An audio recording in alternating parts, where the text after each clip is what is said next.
The Bible reading today is taken from Matthew 12 and it's verses 1 to 8. At that time, Jesus went through the grain fields on the Sabbath. His disciples were hungry and began to pick some heads of grain and eat them. When the Pharisees saw this, they said to him, "Look, your disciples are doing what is unlawful on the Sabbath." He answers, "Haven't you read what David did when he and his companions were hungry?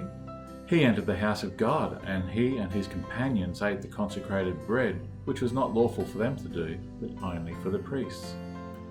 Or haven't you read in the law that the priests on the Sabbath duty in the temple desecrate the Sabbath, and yet are innocent? I tell you that something greater than the temple is here. If you had known what these words mean, 'I desire mercy, not sacrifice,' you would not have condemned the innocent, for the Son of Man is Lord of the Sabbath." We see this type of thing over and over again in Jesus' teaching, where he's confronted by the religious people known as Pharisees and about how he's not playing by their rules. But he knew something they didn't, and that was that with Jesus, the rules were going to be changing. Just think about it. Right throughout history, mankind has been all about transactions. Ancient civilizations were aware there was some sort of supreme being, and whether they chose to sacrifice people to a fire god, volcano, so they get a good harvest, or set up shrines with gifts to try to gain the god's favour, it was always about a transaction.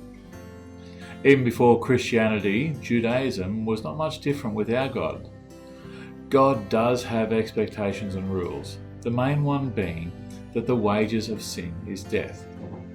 And to cope with that, the Pharisees had rules set up by God, where they gave sin offerings as a way of saying sorry to God for their sin.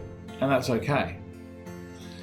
But with Jesus, the rules changed because he became our sin offering. He is the transaction for our eternal life. And for hundreds of years, we've connected with what Jesus did for us by going to church. And I have to admit that even for myself, I'd fallen into the trap of treating Sunday as my transaction. But 2 years ago, that changed. I was given a new role where it's not even possible to make it to church on Sunday, not unlike when all this COVID stuff happened for everyone else. I've lost the count of the amount of times that I've spoken to people who are struggling because of the opportunity to come to church each Sunday was taken away, and they feel their faith is suffering. The way I coped with it was to realise that my transaction was not necessarily about me turning up to church on Sunday. My transaction was actually that I accepted what Jesus Christ did for me.